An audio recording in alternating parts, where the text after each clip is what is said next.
The idea of preserving your work is obviously appealing. Nobody spends months to years of their lives working on a game only for it to be thrown into a trash can. Hey, it took us 2 years to make this game. You mind pissing on it real quick? Games that were at one point considered revolutionary are rendered obsolete, or even worse, a joke by the passage of time.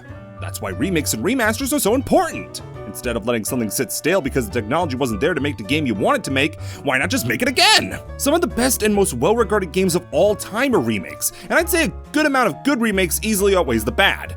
But when they're bad, boy howdy they're bad. Today let's talk about some of the worst remakes, remasters, re-releases, reimaginings.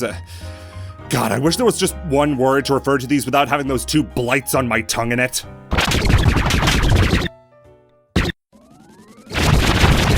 Now, it's always important to remember why remakes can fail. Remakes can fail often because of a loss of what made the original so beloved. Sometimes people can imprint on older hardware as the only way to experience something. When Mario went from this to this, you know someone was just completely inconsolable. You'll sometimes hear people say that a remake doesn't have the same soul as the original, and I can certainly see something like that. The fact that Crash looked like this for a good couple years is scary, and when this version came along, it made me realize all the more that this was always wrong and gross. Sometimes a want to advance a game from a hardware perspective can get in the way of its visuals. Look at something like Turtles in Time Reshelled. In the original, all these lovingly crafted sprites came together perfectly to make something that was as fun to watch as it was to play.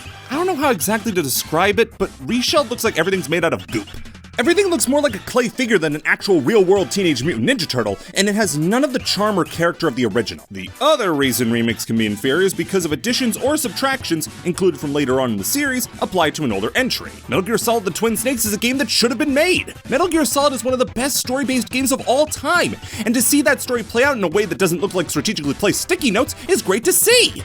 Sure, Silicon Knights rubbed up all on it like a bear does to a tree, but what else could possibly go wrong? Well, a few features from later MGS games snuck in. For instance, the first-person aiming from Sons of Liberty was added in, which, when combined with Shadow Moses' original design, just doesn't fit at all. Not to mention that since the previous game had Raiden take on 3 Metal Gear killers at once with a rocket launcher before fighting an elected government official with a samurai sword, which somehow is not the only time this happens to him, the more stupid action movie moments the series had adopted were placed back into this game. People are cartwheeling around automatic fire, Snake does a backflip pickup sniper rifle routine which somehow doesn't end up with him having a hole in his chest the size of Ohio, Snake backflips through bomb-triggering wires. It's mostly just Snake doing backflips, to be honest. But the big one is the clip that I can't stop using because I've used it in 3 different videos so far. Snake fights Liquid in a high D and fires 2 missiles at him. After the first one blows up in his face, Snake backflips off the second rocket, aims his own RPG at him, and fires while the rocket he flipped off is exploding in the background. Keep in mind that for all the memory card reading and David Hayter noises in the first game, it's generally one of the most serious, so this was a massive styles clash. These problems keep what should be the definitive version of the game from being seen as much. You see people go back to the PS1 original before they touch the Twin Snakes. But what about a remake that doesn't do anything like this? A remake of a great game, one of my favorites, that still manages to piss me off to no end! Mario & Luigi is a series that, on paper, shouldn't work. The third Mario RPG franchise, made exclusively for handhelds, developed by a company that by that point was best known for making tomato games, Alpha Dream. Despite that though, the game ended up becoming a classic. Mario & Luigi Superstar Saga. One of the best RPGs on the Game Boy Advance, and one of the best RPG series in general, Superstar Saga took what is usually a daunting barrier for entry with RPGs, what with their deep battle system, monotonous launching of animations without involvement, and massive meaningless damage numbers, and managed to make it work with a Mario coat of paint. For the 3rd time! Now you are actively involved not only with attacking, but defending. Add on to that hilarious writing that fleshed out the characters of Mario, Luigi, and Bowser like never before, and you had a massive hit! The series would soldier on with some sort of solar flare happening in 2005. I don't know, it's just super. And with that, the best game in the sub-series was released in 2009. Mario & Luigi Bowser's Inside Story. Easily the best vor game ever made. This took everything great from Superstar Saga and refined it to a T. The A button and B button were of course saved for Mario and Luigi as usual, but the X and Y buttons, they belong to that turtle that everyone thinks is hot for some reason. Splitting up the gameplay into totally unique sections with platforming puzzle challenges for the Mario Bros and an adventure game for Bowser, the game always stays fresh. So, you'd think this would be a slam dunk for a remake, right? I mean, it came out in 2019, so this must have been a brand new version for the Switch! All sorts of updated graphics, new gameplay features, this was gonna rock!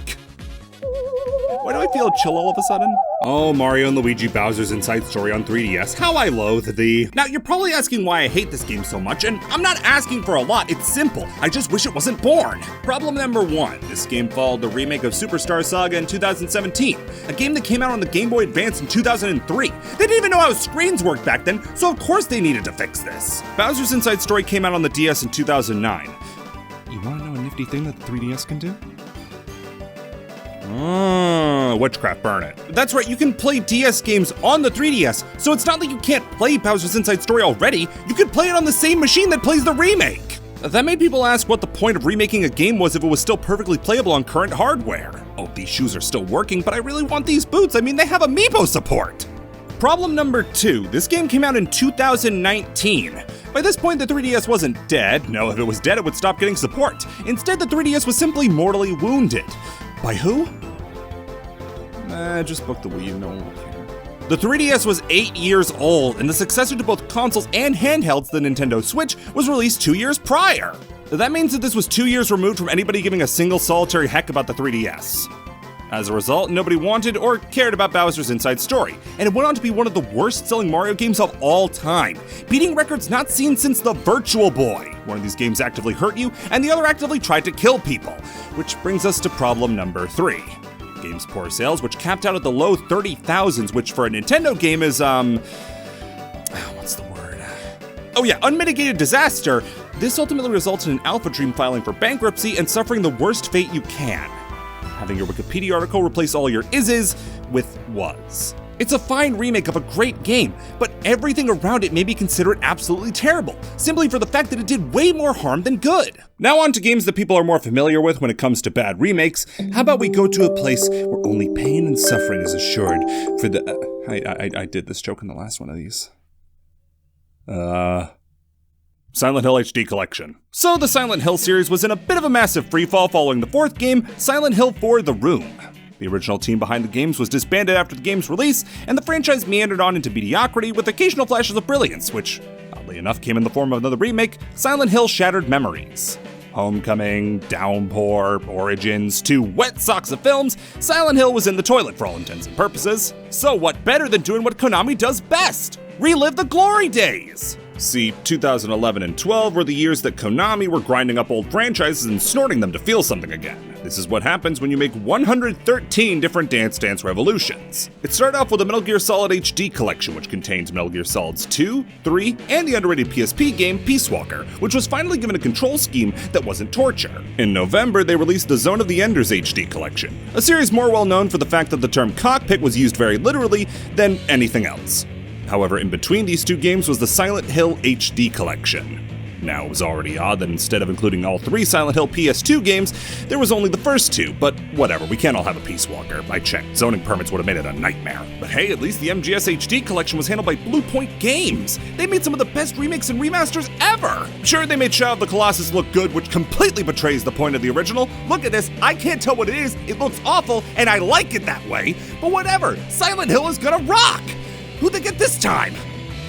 Hijinks Studios?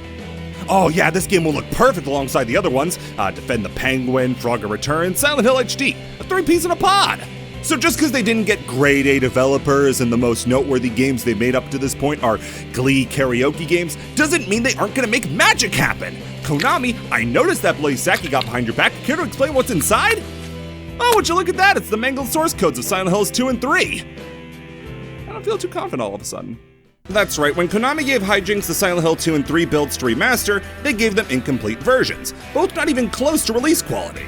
That meant that on top of making the games look better, they also had to finish them. Why did this happen exactly? How could something this dumb even possibly occur? Well, because Konami just didn't have the finished games anymore. They at some point lost the final release builds of the game, and without them the unfinished builds were all that was left. So when the fated day came and the game came out, people were mortified to learn how dire these straits really were. If you want to talk about a game losing its soul, look no further than Silent Hill HD. Not only was the fog integral to making Silent Hill possible by hiding its mistakes, it was also a narrative tool for making the player feel isolated and disconnected from the rest of the world. Meanwhile, on top of various other technical issues, the game removed much of the fog, not only ruining the atmosphere, but exposing parts of the game that were never meant to be seen by human eyes. Now, it's important to remember that this is in no way Hijinks' fault. I mean, how could it be? Oh, they must have done it on purpose because they decreased the size of Pyramid Head.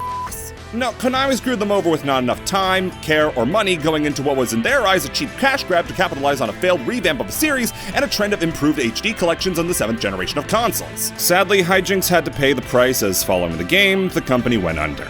If only there was a company even more repugnant than Konami to take the heat off. Guys, they were having a 2-for-1 sale! Activision and Blizzard are a duo that goes together like ammonia and bleach.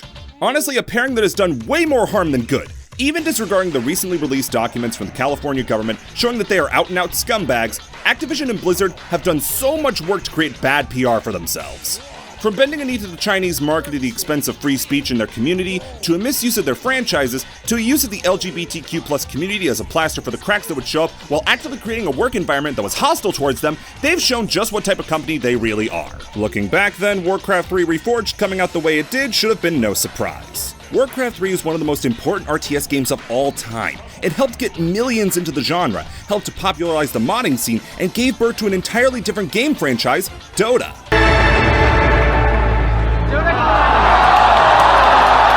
Clearly, if it was going to be remade, it was going to take a lot of love and attention, and it would get it. Not only was every model and location in the game being redone, but the cinematics that blew so many away would finally be seen as they were always meant to be in their native resolution, as well as a redone intro cutscene and their word to keep the game as close to the original as possible. With Blizzavision's word being actual mud, however, cracks didn't take long to start showing. When the game was initially shown off, it was shown that the cutscenes that were static models flapping lips at each other would now be cinematic, allowing us to really get invested in the story. That was until it didn't happen. Unannounced, it was decided that the original cutscenes would be the only way to experience the game, as they wanted to preserve the original spirit rather than tamper with it. Oh, except for the ending of the Undead campaign, you can change that all you want.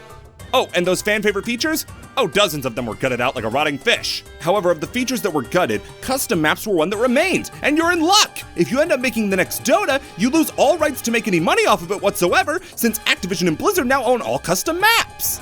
You know, now that I say it out loud, it kinda sounds like I'm being grifted for all I'm worth. Not just that, but the game itself, at a fundamental level, isn't Warcraft 3. See, Warcraft 3's expansion, Frozen Throne, rebalanced much of the game's content. Some people prefer vanilla Warcraft 3. Those people can suck a lemon! The game would always use the new balances from Frozen Throne with no option to turn them off. At this point, your head might be pounding and you think, this is all a bit of a bother, I think I'll just play the original until I die. Well, bad news, cowboy! Like a parasite, Warcraft 3 Reforged will download itself automatically the next time you connect to the client. Not only that, it deletes the original Warcraft and makes it so you can't play it anymore. You're gonna play with your new toy and you're gonna like it. I don't care if you didn't ask for it. Look, it's worse in every way. Warcraft 3 only got one thing right, and that's giving a funny little joke name to remake like Reforged or Rehydrated. Voodoo Vince, you incalculable failure. Why didn't you call it Voodoo Vince Resurrected? Why, Vince? Why? But no, guys, Diablo 2 is gonna be so much better. See, they lied to me before, but they wouldn't lie to me again. They already cut off my right hand. What could they want with my left one? Before we get on to the last big one, let's talk about some smaller scale, but nonetheless funky remakes. 13 is a game that you look at and say, wow, that looks really cool, and then proceed to never think about again until something really bad happens to it. Really though, 13 is one of the most visually interesting shooters ever made. If there was a contest on who translated the feeling of an old pulpy detective comic into a fully fledged and realized 3D world with an impressive art style helped along by one of the best uses of cell shading in a game, tough competition, but I'd say 13 just about wins it. However, it's not perfect. Obviously, the game is a bit of a clunkfest, but that's to be expected. Shooters hadn't been fully nailed by this point, and unless you specialized in them like id or 3D Realms, you weren't guaranteed a hit. Ubisoft Paris was obviously still thinking about what it would be like if that fat cat from the newspapers had a driver's license and just couldn't get it done in time. However, that would all change with the remake. Sure, the graphics were a butchering of the original, sure, the gameplay was streamlined to play like a Call of Duty game with no standout features whatsoever, and sure, the whole thing reeked of a lack of polish, care, or love with the uncountable glitches, bugs, and broken AI.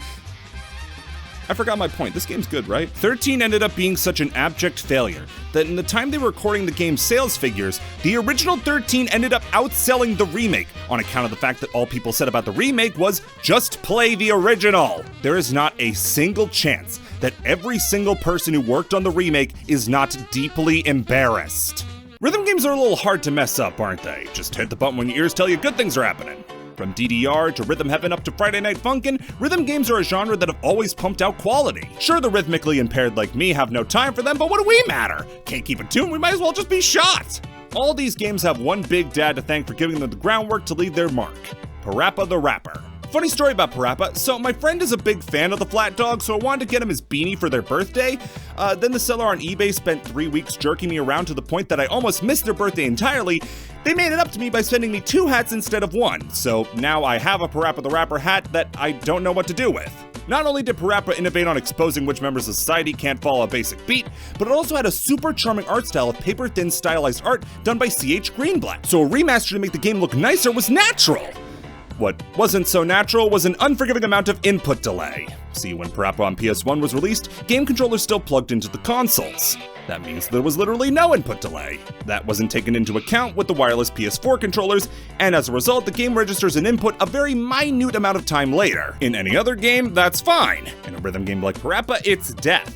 Playing on rhythm to the music was essentially impossible, and sour what many people thought would have just been a perfect spit and shine remaster otherwise. Now, I know that a lot of the stories that we've talked about haven't had a happy ending, but how about we talk about one that does? Tony Hawk is history's favorite dad. Sorry, Pops. And has remained a pop culture icon for decades. When you think of skateboarding, you think of Tony Hawk.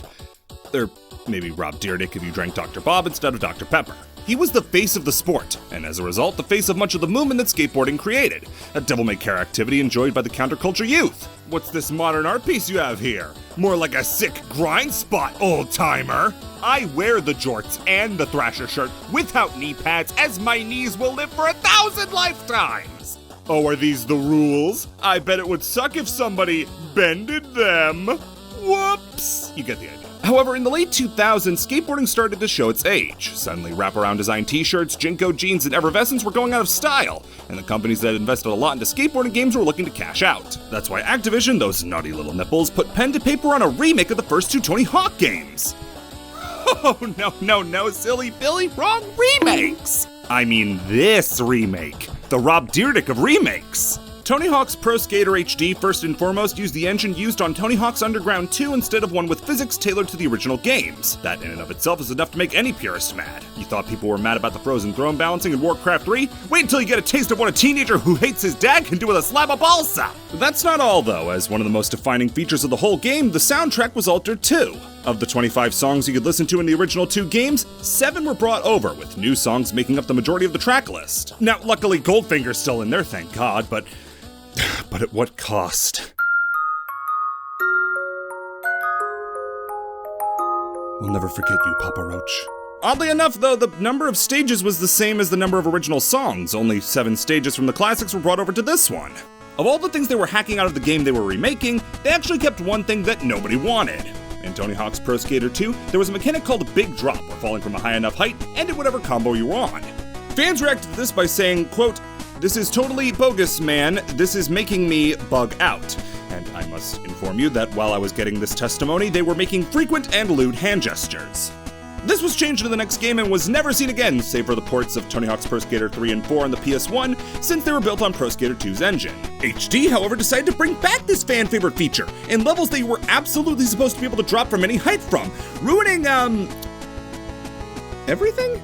So, yeah, this may have been a disaster, and sure, the developers Robomoto never made a single good skateboarding game. Darn it, man, I really need to remember to think of the end of a sentence before I start saying it. However, this wouldn't stay the latest version of the first 2 Pro Skater games for long, as a scant, 8 years later, Vicarious Visions put out Tony Hawk's Pro Skater 1 and 2. A love letter to the original games that recreated everything fans loved to a T! And after that, everyone lived happily ever after. Except until Vicarious, who were fresh off remaking Tony Hawk's Pro Skater and making the new Crash game, were absorbed into the festering flesh mash that was Blizzard. Cool! For the final one, let's finish up with a remake that, yes, isn't bad, but at the same time so summarily portrays the spirit of the original that it can be considered nothing less than a disaster. And to start that conversation, I have to ask but one question. Do we all stop pretending that Conker was good? Controversial opinion, I know, but I don't think Conker is very good. It's raunchy, yeah, but ultimately I think that's all the game's got going for it. It's not fun to play, and it's not the funniest game ever. I think a lot of its impact comes from the fact that it was such a shock to the system given what the developers had previously made, and it was a part of a lot of childhoods. Things that were once funny don't always have to be funny. The opera singing poop was funny once, but it kinda loses something after a while. So, I'm not fond of this game, but that doesn't mean I can't recognize why it's such a classic to so many people. It did play an important part in a lot of people's childhoods.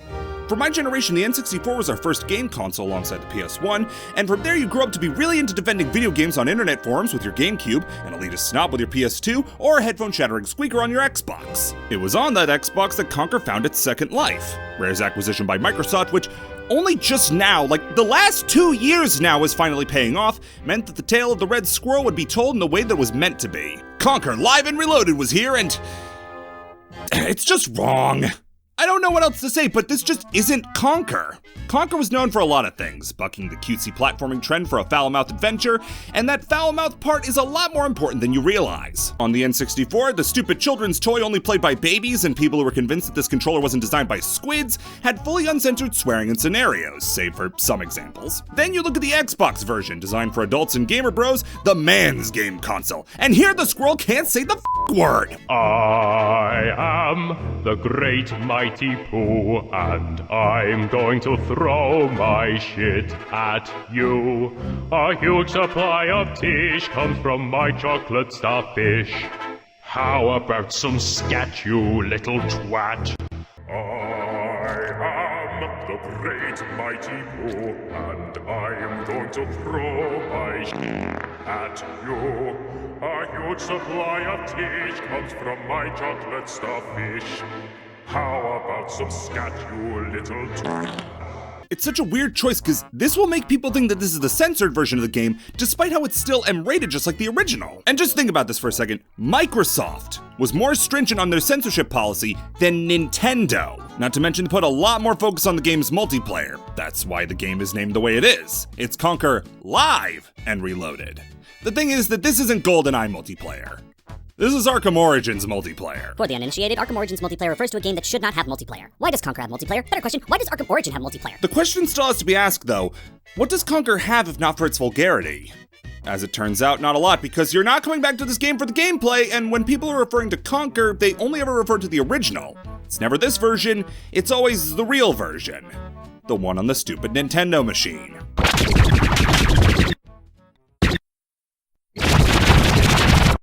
Hey, so most people usually tune out before they get to the end of the video. Either they just like click off somewhere in the middle, or they just heard me talk bad about Conker and they're gonna leave a really nasty comment and then click away. So, I mean, I'm just gonna lay my secrets on the table for you guys. I'm not using a script right now, I'm just telling you how it is, you know? So the next 3 videos are gonna be, first is the next tester video, then the next Punch-Out video, and then the one that came in second place in the poll, because this one won, and the next one is going to be second place in the poll. I wrote this ahead of time, since I don't think this will lose, so don't ruin this for me, please, and get a hair trigger and suddenly like Sonic a lot. The tester video is gonna hurt, but it's kind of the schedule that I want to get those videos out on. Every 5 episodes is gonna be a tester video. First one was the 10th video, this one's gonna be the 15th, next one will be the 20th. As soon as I run out of Tester Season 3 episodes, maybe I'll go back and do the other seasons of the Tester. Not really sure. I mean, they aren't as interesting, but maybe there's something in there. Somebody suggested King of the Nerds, which is going to hurt a lot, and it's got J-Wits in it. Everyone likes J-Wits, right? But the Punch-Out video is going to hurt a lot more than the Tester video, because I'm going to have to talk about that darn dirty ape. And then I'll finally take a deep breath and then, you know, work on the next one, because my work is never done. You can guess the pattern, though. Everything's just gonna work out somehow. I don't really have anything else to say. Have a good day. Bye.